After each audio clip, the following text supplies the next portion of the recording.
All right, back again with another movies I watched recently. So I've got here a stack of 20 films, well, 17. And then I have a list of 3 films I don't have a physical copy of. But yeah, uh, pretty interesting selection this time. Some really great classics, and then some pretty out there genre movies, as usual. Again, this is very reflective of my taste, what I have here. Let's start off with probably one of the best movies here. Not the best one, but one of the best. Badlands by Terrence Malick. Now, I think this is the only Terrence Malick film I've seen from start to finish. I've seen the first hour of The Tree of Life, but I never finished it. I should probably go back to that and watch it at some point. I just wasn't in the mood for it at all. But yeah, Badlands is a very different style of movie. It's one of these Bonnie and Clyde style ordeals where you have this man and woman who go on a pretty insane crime spree. Martin Sheen and Sissy Spacek, great actors, play the main roles in this film. I think it's great. I think this movie is probably the best take on the Bonnie and Clyde style of man and woman duo going on a rampage style thing. I prefer this to the original Bonnie and Clyde and like Natural Born Killers and other movies in this vein. It's very Southern American, as you would expect, because it takes place in that area. And the violence is very, very gruesome and cold, naturalistic, which maybe is off-putting to some people, but it fits the milieu of the film perfectly. It fits the place it takes place in. Place it takes place in. That's bad English, but whatever. I wanted to come up with something less pretentious than milieu, and then I failed at it. But yeah, there you go. Badlands, great movie. I especially like the part when they go into the woods and go into this like full-on survivalist mode, trying to evade the police, and it's so silly. Like it's like this guy is trying to be like some pretending like he's in some jungle in Vietnam, doing like guerrilla warfare tactics. It's hilarious, but yeah, great movie. 9 out of 10 for Badlands. Next up, I watched City on Fire. I think I talked about this a little bit in the pickups video, but yeah, it's a Ringo Lam action movie. Very highly regarded. I know many people who love this movie a lot. For me, it was all right. I enjoyed it. It has a great performance by Chow Yun-fat. This just makes me just waiting more eagerly that Arrow starts releasing the John Woo stuff with Chow Yun-fat in it. So this is like a nice little meal before getting Hard-Boiled and the other stuff that's coming up in the near future. But yeah, City on Fire, I thought it was pretty exciting. I wasn't blown away by it. It has this like it's a Hong Kong action movie, so you have these like offbeat comedy bits and stuff like that. There's a huge bromance going on in this movie between Chow Yun-fat and the other guy who's here, and it's pretty funny, to be honest, like the bromance stuff that they have going on. But yeah, it's like a balls to the walls action movie with interesting set pieces, very well made stunt work, and yeah, it's like cops and robbers, like Hong Kong style. It's a good time, but yeah, I wasn't blown away by it completely. Just like an 8.5 action movie for me. There are better stuff. There is better stuff coming. There's better stuff coming, and I'm waiting for it. Ringo Lam, of course, I don't want to downplay him. Like, he's a great director. I do appreciate, but I prefer Full Contact over City on Fire. Definitely, I think Full Contact is like a 10 out of 10 masterpiece. It just takes all the bits that make a good Hong Kong film and just crank it up to 11. City on Fire, maybe a bit more subdued in parts. Right. Next up, I talked about these movies a little bit as well in the pickups video. Not the last one, but the one before that. It's Nagisa Oshima from the Radiance box set, the Cinema and State Radical Japan box set. These two films are the first ones that I watched from the box set. I don't have any of the other ones here for this video, but there will be some in future movies I watched episodes. But yeah, these are the first two that I checked out, primarily because I've been told that Boy is the strongest film in the box set, and I wanted to check that out first. And it's really good.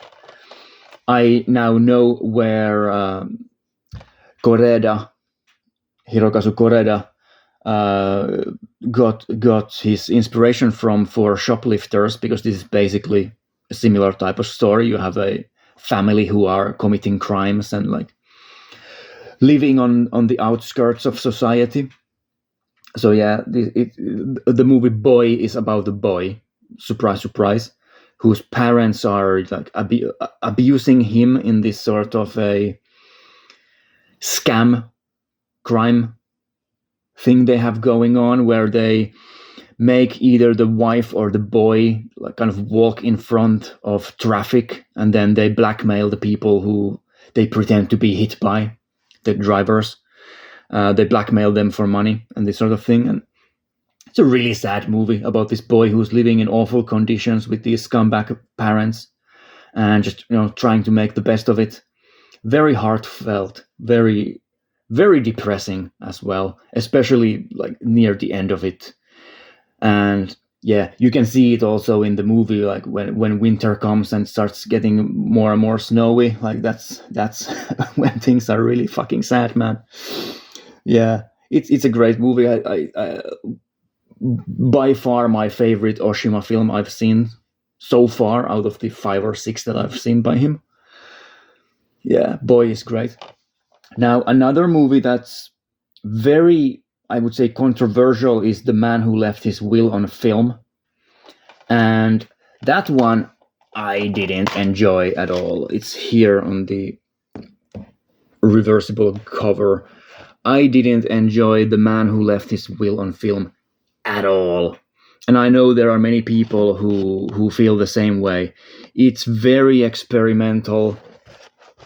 I would go as far as say it's extremely pretentious.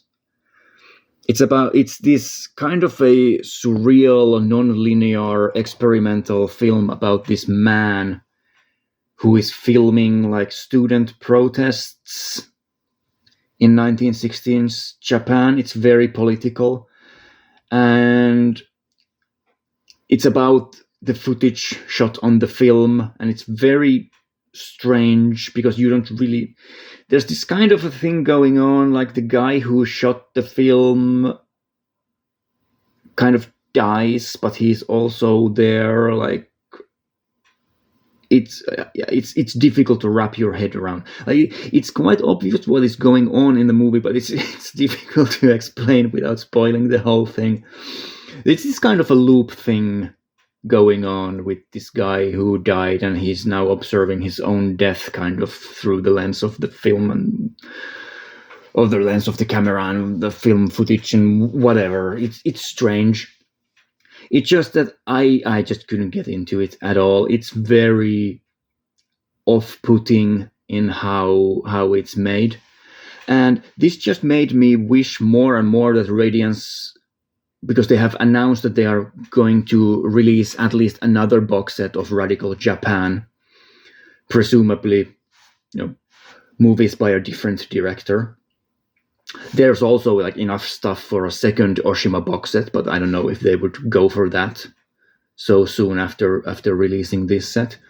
But yeah, if they release a box set of Terayama, and that includes Throw Your Books Away and Rally in the Streets, which is a fantastic film. It's kind of like this, but much better and more interesting.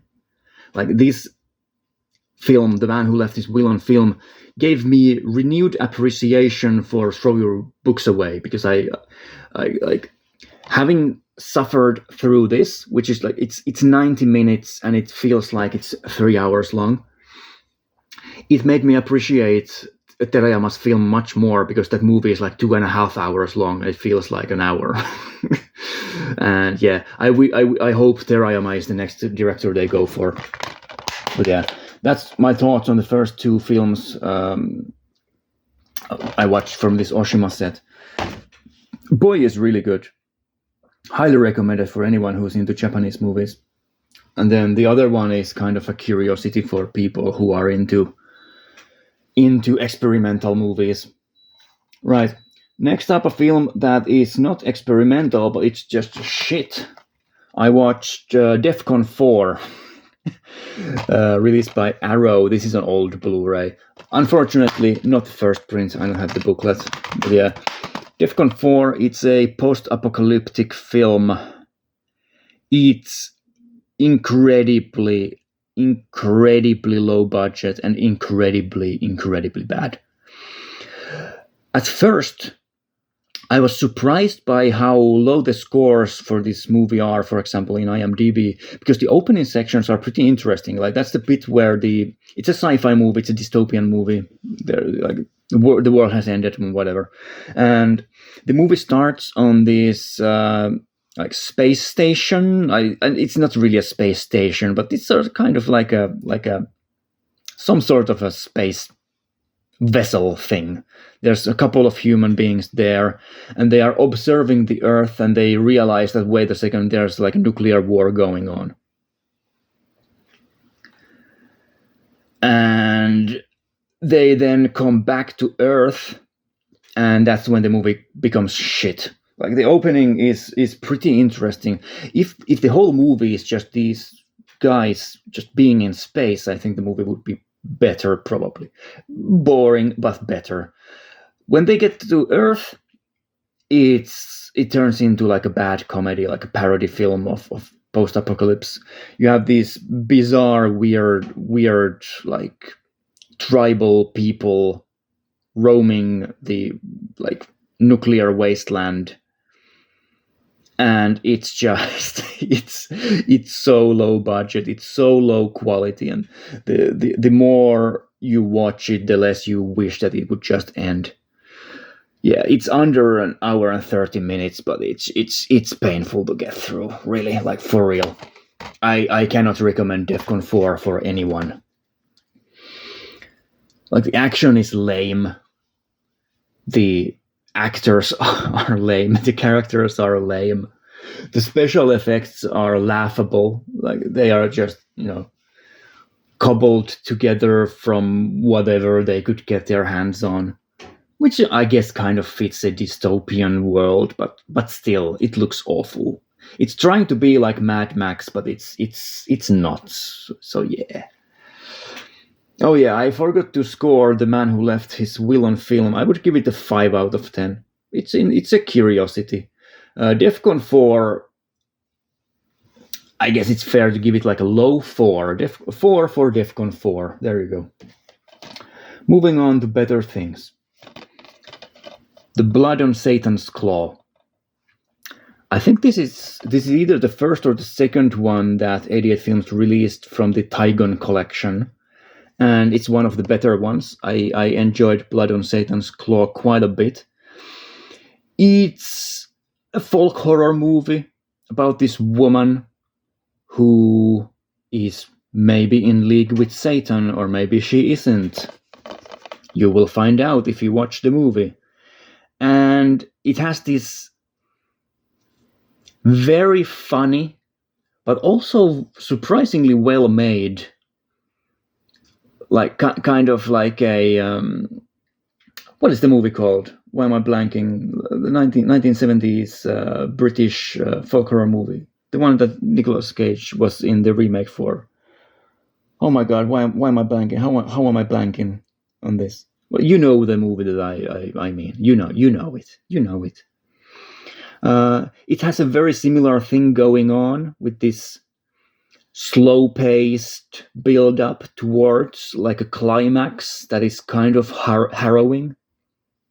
You have just these, regular people in this small town, and the movie just keeps going on, and then it just starts going off the rails. Let's just say it that way, but in a good way. And the ending climax with this woman and her cultist followers is really, really fun. And there are some gruesome scenes here. It's surprisingly violent for a 1970s British movie, because the censorship was quite heavy during that time, let's just say it that way. It's a really cool 1970s like old school horror movie. I enjoyed it a lot. I'd give it like a solid 7 out of 10. The Blood on Satan's Claw. If you're into period pieces as well, like it has this really, really funny like costume design stuff going on with this. There's like a priest and stuff in the movie, and these like fancy men.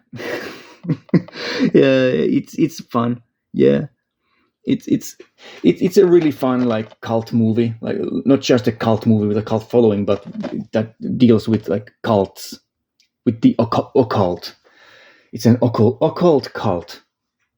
Yeah, there you go. Blood on Satan's Claw, recommended for horror fans. Next up, I still haven't fixed the case because Amazon messed up the case, but I watched Jojo Dancer, Your Life is Calling, which is a Richard Pryor movie, directed by him and about his life. He is playing Jojo, who is like a fictional version of Richard Pryor. Now, I've never been a huge fan of Richard Pryor as a comedian. His style of comedy just kind of doesn't work for me. You must, yeah, if you were in 1980s America, it was probably funnier what he was doing. It's very like America-centric race relations stuff, and like that's not relevant to me in any way. So yeah, Richard Pryor, like he's a really good actor. Like he's in many movies. He's a really good actor, and here as a director, also like this is a Criterion Collection release, and I think this movie belongs in the Criterion Collection. Definitely, I enjoyed it quite a bit. It tells this story of Richard Pryor, like how he spiraled out of control in his life, coming from this like poor upbringing and defying his father, becoming a stand-up comedian, struggling at first, but then finding an audience and like becoming incredibly rich and famous, and how he ended up becoming a drug addict and eventually like almost burned himself to death because his like paraphernalia for his addiction just exploded basically, and he almost burned to death, which is a real story. And yeah, the movie starts from him burning almost to death, and then him being in the hospital and kind of reminiscing about the events that led up to the point. And it's really depressing, really sad, melancholic, but also really funny. So, like Richard Pryor, like fits perfectly with this guy. I'd give it like a strong 8 out of 10. Jojo Dancer, Your Life is Calling, also a great title for a movie. Next up, back into the Arrow vault of bizarre horror movies, I watched Nightmare City by Umberto Lenzi.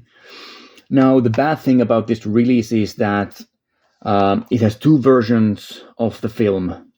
It has a very heavily digitally remastered version of it that looks awful. And then it has a more proper restoration. But some of the scenes look really bad because the materials were just had deteriorated to such a level that it was, I guess, impossible for them to properly restore some of the scenes. So a part of the movie, the version of the movie that I watched, a part of the movie looks really bad. Like it has like mold on the picture. So yeah, that's unfortunate. I'm kind of guessing like with better AI assistance tools and better technology to restore this stuff. Like this is an old release from like 2016 or whatever, 2015, so over 10 years ago. I kind of wish that they would go back to this movie and do a better version of the restoration, if that's possible. I don't know if it's possible technically, but I wish they could, because this movie is insane. Is it great? No. It's one of the strangest zombie movies I've ever seen. There's this kind of an infection. Like the movie starts with an aeroplane landing in an airport, and then just a bunch of zombies pouring out of the plane and starting to kill people. And these zombies use knives and weapons and like axes, like you can see here. So they are not just brainless zombies that you would expect. It's almost like an infection, more like. And these people are just insane and go around just murking people with axes and knives and whatever. It's incredibly violent. It doesn't really make much sense. It just kind of starts, and then it's just non-stop action throughout the movie, and then it just ends. So yeah, it's a bizarre experience. It's a strange movie. I really like Umberto Lenzi as a director. He had ideas, and he was willing to execute on those ideas. He didn't like beat around the bush, so to say. Like he cut everything unnecessary out of the movies and just non-stop action. It's crazy. It is absolutely crazy. And I don't really know what to score. Like, it was very entertaining, but also kind of bad. So how would you score a movie like that? I guess a low 6 is fair for this, because I did enjoy it. I would recommend it to people who are into zombie films, because I guarantee you've never seen something like this.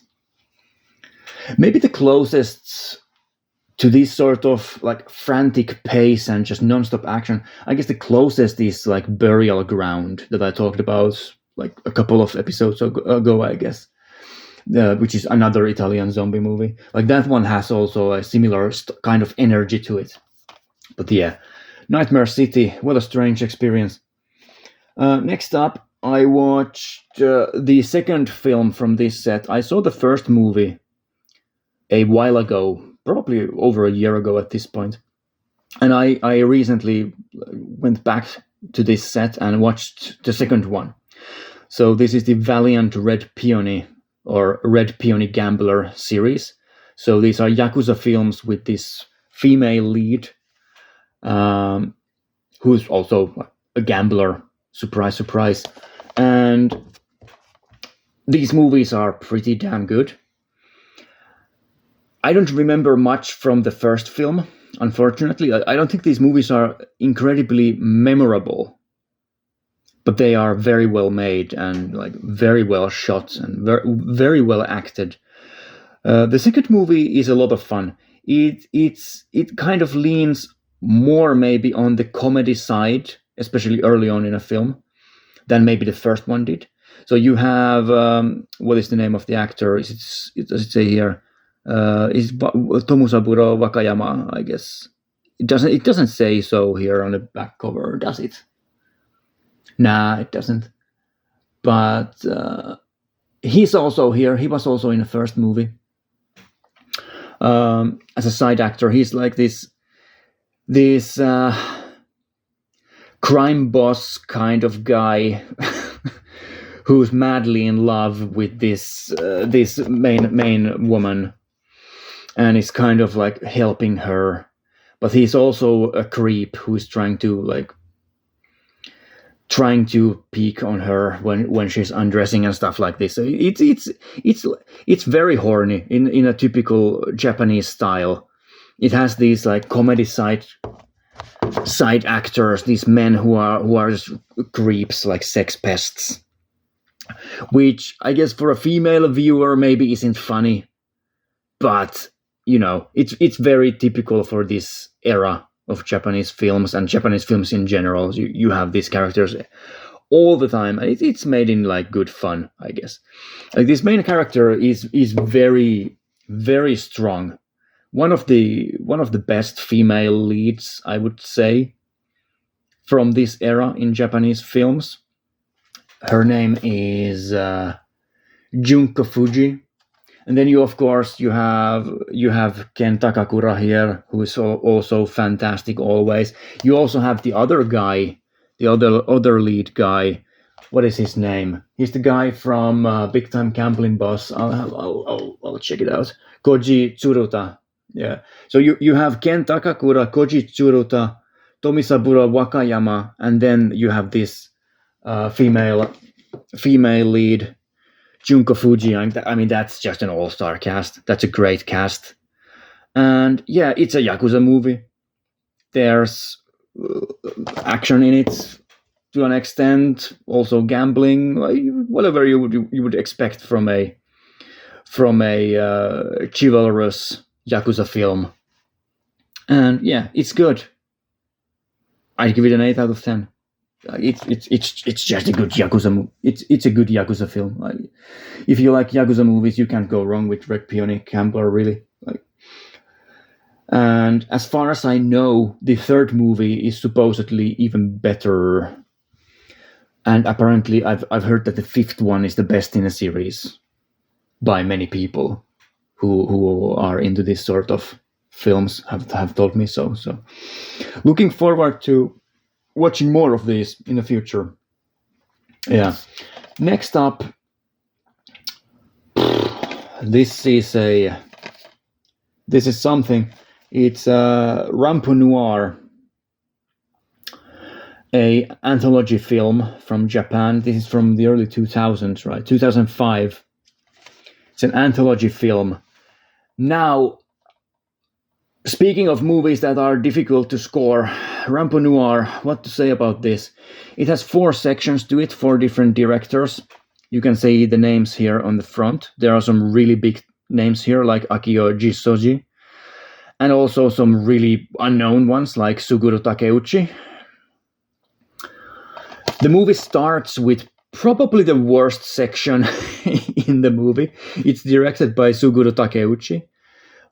Mars's Canal. I have no idea why they decided to start the movie with this section. It is awful. It's a less than 5 minutes short kind of a abstract visual art piece that doesn't have audio on it. So it's silent. And then while you're watching it, there's this ear-piercing, ear-shattering, like buzzing noise that starts playing. It gets louder and louder and louder as the piece moves on. And I guess during this first section, like most people watching have already turned the movie off. It's awful. It's visually quite impressive and interesting. It has this barren landscape and a single male character in it. So it has strong imagery to it, but what a load of horseshit. It's so bad. It's so bad. I hate postmodern art for the most part, and this stuff is just the worst of the worst. Then we get into the second bit, which is directed by Akio Jisoji. It's Mirror Hell. So these are the next 3 bits are short films based on Edogawa Rampo stories. So these very famous kind of horror stories from Japan. This very famous Japanese writer. And Mirror Hell is exactly what the movie is. You have at times just dozens and dozens and dozens of mirrors on screen, and the characters are like reflected all over the screen. It's visually very high level, let's just say, very difficult in terms of like the set design, the production design must have been incredibly difficult to build these shots with all of these different like mirror reflections to make them fit perfectly on the screen. And it's exactly what you would expect from a Akio Jisoji production. It is very interesting, very visually striking. How much does this story like grab you? I don't know, man, but it's interesting to watch for sure. It reminds me a lot of this Transient Life from the Arrow Academy box set. In terms of that, it's very spiritual as well, like many of Jisoji's movies are. I'm just messing up pronouncing the last name. Like every time I say it, I kind of I say it more and more sloppily. So I'll try to avoid saying the name. But yeah, it's an interesting part. It's probably the strongest of these short films, just overall. Then we get the second short film, Caterpillar, which is the third part of the movie. Now, it's directed by Hisayasu Sato, who is a very famous pink film director. I talked about his like the box set that Vinegar Syndrome released in the last pickups video. I haven't seen anything else by him, but I'm intrigued.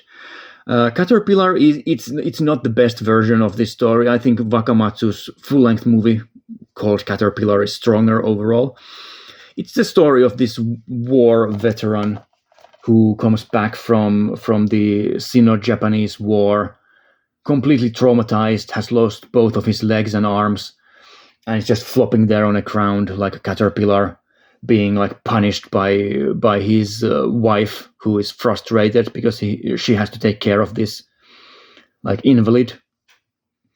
And it's really violent, really shocking, as you would expect from probably a Hisayasu Sato film, who is known for very transgressive stuff. And it's kind of off-putting. It looks very cheap also. It's jarring after watching Akio Jisoji's short film, which looks incredible. It's very jarring to go into the Caterpillar one because it looks so much worse. It's this early 2000s like cheap digital camera look. It looks bad. And then lastly, we have Atsushi Kaneko and his story, which is Crawling Bugs. And what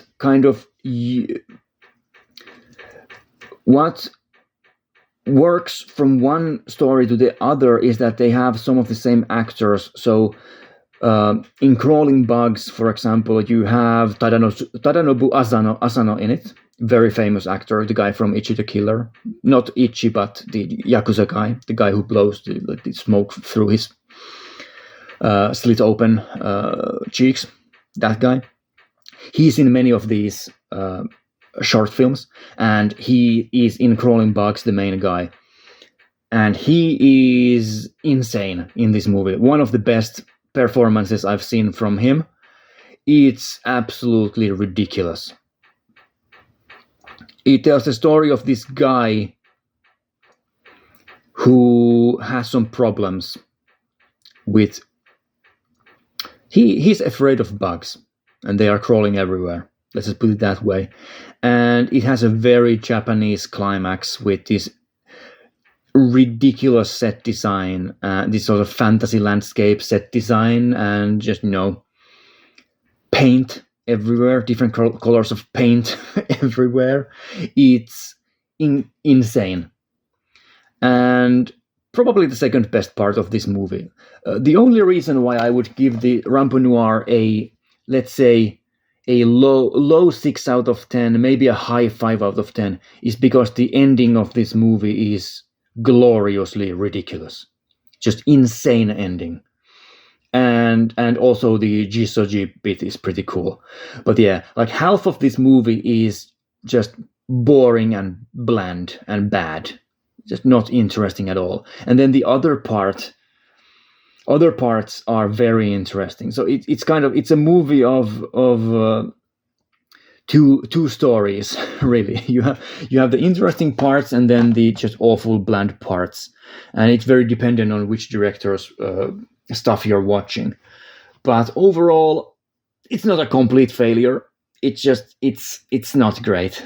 I have to say, I wasn't blown away by it. Right. Let's stay in Japan. I watched from the Radiance Films collection The Rapacious Jailbreaker, directed by Sadao Nakajima. Now, Nakajima, what else did he direct? I've seen other movies by this guy. What has he done? Does it say it here? No, I can't remember off the top of my head what I have watched by him. It annoys me so much that I can't remember. But yeah, he's a kind of underrepresented genre film director in the West. Not many of his movies have been released on Blu-ray. Radiance is is the Japanese Godfather series, is that by Nakajima? That the one that Radiance is going to release quite soon. If I remember correctly, that's by Nakajima as well. But I could be wrong about that. I can't remember. Whatever. You can check it out for yourself if you're interested in this obscure Japanese director. But yeah, The Rapacious Jailbreaker. I was expecting more from this film simply because I know a couple of people who watched it and were raving about it. I thought it's a really fun prison break movie. It's part comedy, part crime drama. It follows this guy who is the actor is also in many Fukasaku films, I think. Yeah, Hiroki Matsukata. He's in Cops vs. Thugs. Yeah, he is in prison, and whenever he's put in prison, he wants to get out. So he breaks out of the jail, and then there's a text on the screen after he gets caught saying how many years he got added to his sentence, and it keeps looping like this throughout the film. Like he's put into a prison or a jail, he escapes, spends a couple of days in freedom, and then goes back into prison and has years and years added to his sentence. It's kind of hilarious, but yeah. I was kind of expecting it to have more to it than that, because that's basically the whole movie from start to finish. It's this loop going over and over and over and over again. And yeah, it's an interesting one. I enjoyed it. It's funny, and it's also at times really violent and bloody, and entertaining. It's an entertaining movie, definitely. It was a good time, but yeah, I'd give it like a solid 8 out of 10. Definitely worth checking out. I mean, I don't think Radiance has missed yet when it comes to Japanese movies. Everything they've released has been at least interesting to an extent. There hasn't been like a complete failure from their part. Right. Next up, I watched Silent Night, Deadly Night, parts 1 and 2, both of them. What a ridiculous set of movies. So these are Christmas-themed horror films. Cult classics, some might say. In the first one, I mean, these are some of the funniest horror movies I've ever watched. And also at the same time, some of the bleakest, which is an interesting contrast. Silent Night, Deadly Night, it starts with a couple of kids and their parents driving and stopping to help a guy dressed up as a Santa Claus, who then proceeds to murder the parents, and the kids escape into the woods. It's done in a way that's really shocking and violent and grim. Like incredibly grim. It's so dark that it kind of crosses over into something that I wasn't sure whether I should be like crying or laughing. It was so ridiculously dark. And then one of the two kids, the older one, years and years later, heavily traumatized, is forced in his job. He gets out of a mental hospital to try to reintegrate back into society, and he gets a job working in a toy store, and he's forced to dress as a Santa Claus for his job, and he just loses his mind because of the PTSD and the trauma, and just starts killing people. Just becomes a serial killer, like a mass killer, wearing this Santa Claus outfit, going around killing people. And it is so much fun. It's so funny. It's so incredibly funny and dark at the same time. The movie hasn't been filmed in a kind of ooh, this is a funny comedy. It's filmed in this way that it's kind of portrayed as a serious dark horror movie, but then the dialogue is so obviously over the top and full of these silly one-liners and stuff that there's this very jarring contrast between the comedy and the just the dark subject matter, dealing with mental illness and trauma, childhood trauma, and just having this incredibly over the top violence. They're one of the victims is hanged from the antlers of a deer, spear, shoved through the antlers of a deer head on the wall and just left hanging there. And it's rough. The violence in this movie is really rough, and the children being involved in this and everything, it's really rough, but also very entertaining. I would give Silent Night, Deadly Night a strong recommendation and a 6 out of 10. And then the second movie is mostly just trash, but also really funny. So this is one of those cases where the sequel is in part just a retelling of the original movie.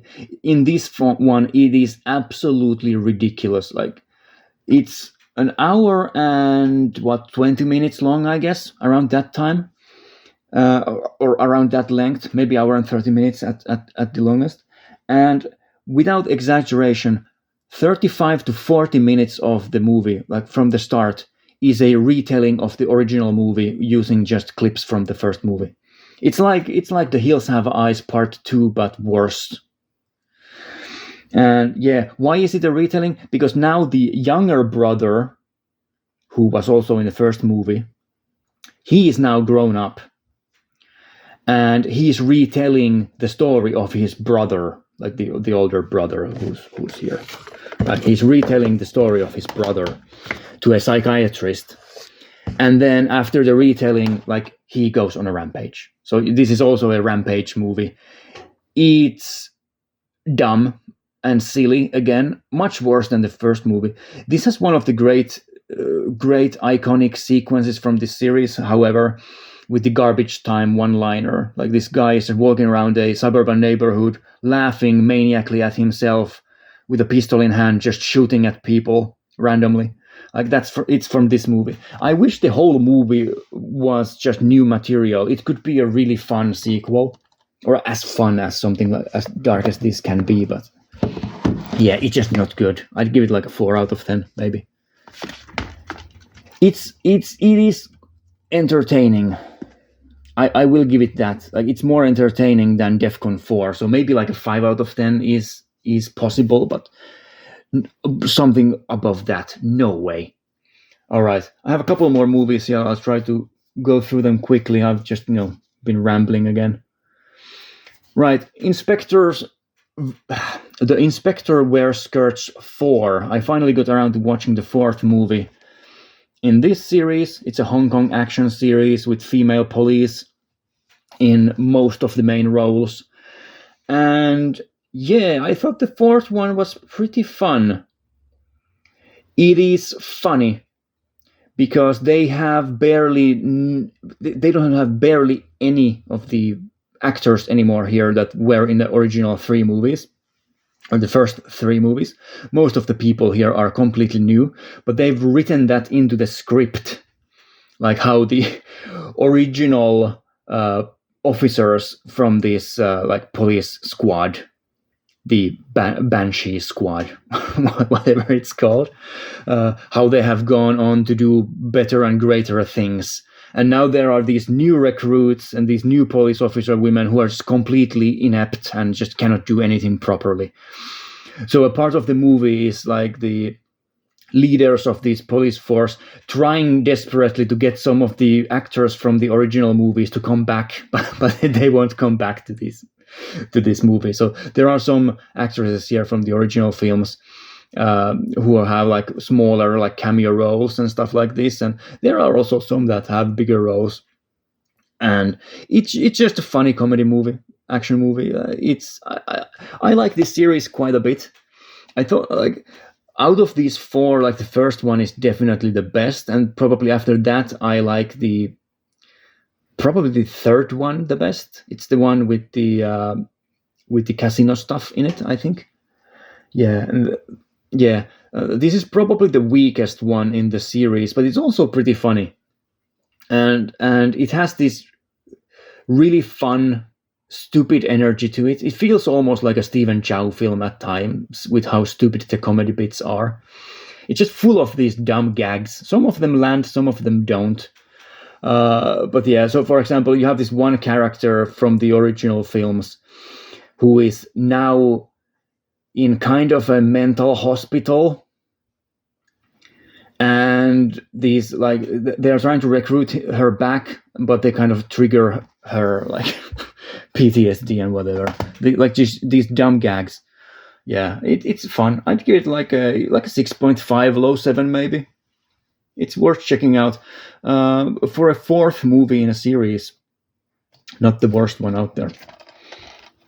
All right, next up, 2 films. Oh yeah, I said I had 3 more. I have 4 more because this has 2 in it.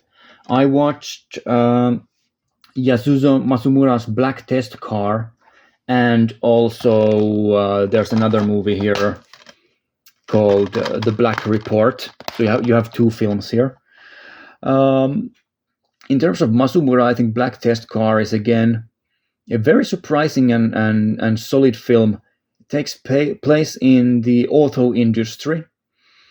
It has these sort of 2 different companies making like cars, who are like spying on one another and doing espionage, and there's like moles in the companies leaking information and stuff like this. So it's kind of like a thriller where these 2 companies are competing against one another and trying to figure out, because they're both about to release their new, or announce to the public their new like sports cars, and they're trying to compete against one another, like what kind of specs the cars have and stuff like this, and who's the moles leaking the information and whatever. Very interesting subject matter. There aren't that many movies out there that deal with this sort of topic, so it was quite interesting and well made. Very entertaining film. This is from 1962. Yeah. And then a year later, you have the second film, The Black Report, which doesn't really have anything to do with the first movie. They just used kind of a similar name to market the film, because the Black Test Car one the year before was quite successful, as far as I remember, from the special features. So they wanted to capitalize on that success. So The Black Report is a courtroom drama movie where you have this young, inexperienced lawyer trying to get a conviction on a suspect in a crime, and then there's this much more experienced lawyer who is kind of like playing games with this young lawyer. Also entertaining. I don't think it was as strong as the first film, mostly because the main character is quite dumb, and it just, the investigation to the case and everything is quite clumsy, and I don't know, man. Like every character in that movie is just, using the young, inexperienced lawyer for their own gains, and he's just really fucking dumb and doesn't understand anything that's going on around him. So yeah, I'd give Black Test Car like a solid 8 out of 10, and the Black Report maybe like a 7 out of 10. It was fine. And then lastly, for the physical stuff, I think I talked about this movie briefly. I talked about this one also in one of the collection updates, Night of the Juggler. Now, this one was a really entertaining film with Josh Brolin. Not Josh Brolin, James Brolin. Josh Brolin is his son. James Brolin just wrecking people as this sort of ex-police officer who's trying to find his kidnapped daughter. Really fun movie. Also, like, this is the first release by Transmission. Oh yeah, I had this the wrong way around in a case. Transmission, which is a Radiance sub-label, I guess. And yeah, I really enjoyed this movie. I talked about it in the collection update video quite a bit, so I don't know how much I want to go into detail here, but yeah, it's a really, really, really entertaining cult action thriller, I guess. For some people, I guess I can't remember exactly what I said about this movie in the collection update, but I'm pretty sure I didn't talk about the blatant racism in this film. Maybe some people will find that off-putting because there are characters in this movie who are very,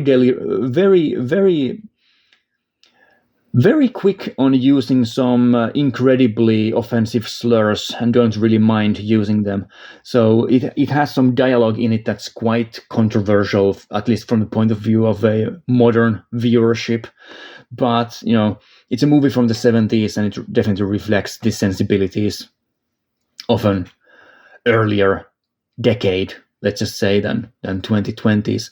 But yeah, it's just a crazy action movie. You have police here who are just, you know, walking around the streets, firing shotguns at suspects in the middle of the street with civilians all around. It's crazy. It's absolutely crazy. And this has probably some of the best chase sequences in 1970s film, heavily inspired by French Connection, obviously, because French Connection has the great... this is not 70s, like this is from 1980. I remember that this was from late 70s, but it's 1980. So yeah, heavily inspired by French Connection's chase sequences, where you have these really long car chases, like in the middle of a sprawling city, just cars crashing everywhere. Very, very violent car chase scenes. Very frantic car chase scenes. So good. It's so good. Overall, is this one of the great action movies of the 80s or 70s? No, not really, no. But it's very entertaining at that. And it has this pace and energy to it that just, you know, why do I always put this wrong way around into the case? Yeah, it has this pace and energy that's just infectious, and you can't take your eyes off the screen. So yeah, Night of the Juggler, I'd give it like a solid 7.5 maybe. And then to end, I have here 3 movies that I don't have a physical copy of. I'll quickly talk about these. I watched a documentary film called Once Upon a Forest, which is a Finnish climate activist documentary. It was released a couple of years ago. I didn't think it was particularly good. It was very preachy and very one-sided and clearly on the side of these young 20-something activist people who literally glue themselves to in the middle of the road, during traffic to stop cars from driving and go to forestry areas where people are the forest industry is cutting down forests and stuff like this, like going there and like trying to prevent the people from doing their work and stuff like this. It's very, very clearly one-sided on the side of the activists. So I don't really enjoy documentaries that are this black and white and one-sided. It's also quite poorly directed and paced, I have to say. It has very long sequences in it of like people swimming in lakes and walking around in the forest. It's kind of going for this almost Tarkovsky-like, dreamlike feel, making these forests and these this nature imagery feel dreamlike and kind of magical and stuff like this. But the sequences are way too long and they break up the other sections of the movie for like way too long. And yeah, it's not very good. I'd give it maybe like a low 5 out of 10. Maybe a low five out of 10. It was also quite informative. However, it does have some quality parts in it as well. And I especially like scenes where like, you have this young activist who is talking with her grandparents, and there's this sort of a gap between generations, and they're arguing about the stuff in a very civil manner. That was cool. Yeah. I also watched one of the all-time great noir films, one of my favorite noirs immediately, Night and the City from 1950s, directed by Jules Dassin, who is a fantastic director. He did Rififi and Brute Force and Naked City, so many good movies.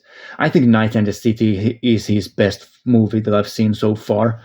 It's a noir about this guy who is trying to make a quick buck, trying to become rich. And he does so by trying to become a wrestling promoter, of all things. Very interesting topic. And he's kind of playing all sides. He's trying to get this one guy who is in like this old school wrestler to agree to fight this modern wrestler in this sort of a spectacle event and make lots of money. And he's playing all sides, like messing with people. And as it goes in noir films, it doesn't end well. Like in the end, everyone figures out that this guy is playing them. And the last third of the movie is fantastic. Everything else about it is fantastic as well, but especially the last third, where everyone is trying to hunt this scumbag guy down, and he's just, running away through the city, just getting nowhere. And yeah, Night in the City, fantastic. I really like the wrestling angle here, and the wrestlers themselves, the actors who play those wrestlers, are so good. Both the old school guy and his father, and then the new school guy, like this dirty wrestler who does whatever he needs to win matches. Like, these actors are so good, and the main character is so unlikable. It's very, very funny. It's very funny, very good, very, very fun movie overall. Night and the City, easy 10 out of 10. Best movie I've talked about in this video. And then lastly, the second best movie, also a film I would give a 10 out of 10 to, which is The Human Bullet, a Japanese film. I didn't write down who directed it, but if I'm not mistaken, it's by Kon Ichikawa. I hope I'm not wrong about that. I'm pretty sure it's by Kon Ichikawa. It's a very funny, like dark comedy drama film, war film, about this guy who he is not a soldier really. This takes place during the Second World War. He's not really a soldier, but he's there. He's not fighting anywhere, but he is kind of a soldier, I guess. At least he thinks he is. He has military equipment and clothing, so he has some training. However, he is so incompetent and ridiculous that I understand why he wasn't taken to the front lines to fight against the enemy. So this guy in the movie, the whole movie is him waiting. He is on a beach, and he has been tasked with waiting for a U.S. Landing on the beach. If the U.S. forces land on the beach, his job is to run at them with explosives and commit like suicide, like do a suicide bombing. That's his job, and he has this hole in the ground in the beach or on the beach that he's hiding in and just waiting for this landing. And then later on in the movie, he gets new orders because he's ordered to go to sea and wait for an enemy battleship to come and then sink it. And he's in this like barrel in the middle of the ocean, waiting for a vessel to launch a like a missile at, like a torpedo. And the movie, it's so ridiculous. It is so incredibly funny and ridiculous that I cannot recommend it enough for anyone who's into Japanese films. Unfortunately, it doesn't have a Blu-ray release, at least in the UK. I really hope it does get one eventually. It's like a surrealist black comedy war drama. That's a mouthful, but that's what it is. There's also a love interest in the film, a really, really good-looking young Japanese woman who's I can't remember the name of the actress, and this weirdo nerd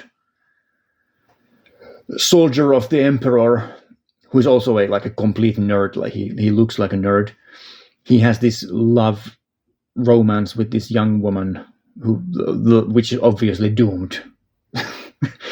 It's ridiculous. I've gone over an hour already, so I'll stop rambling about it. But The Human Bullet is a fantastic movie. Everyone who's into Japanese film should watch that. So yeah, there you go. That's the movies that I watched recently.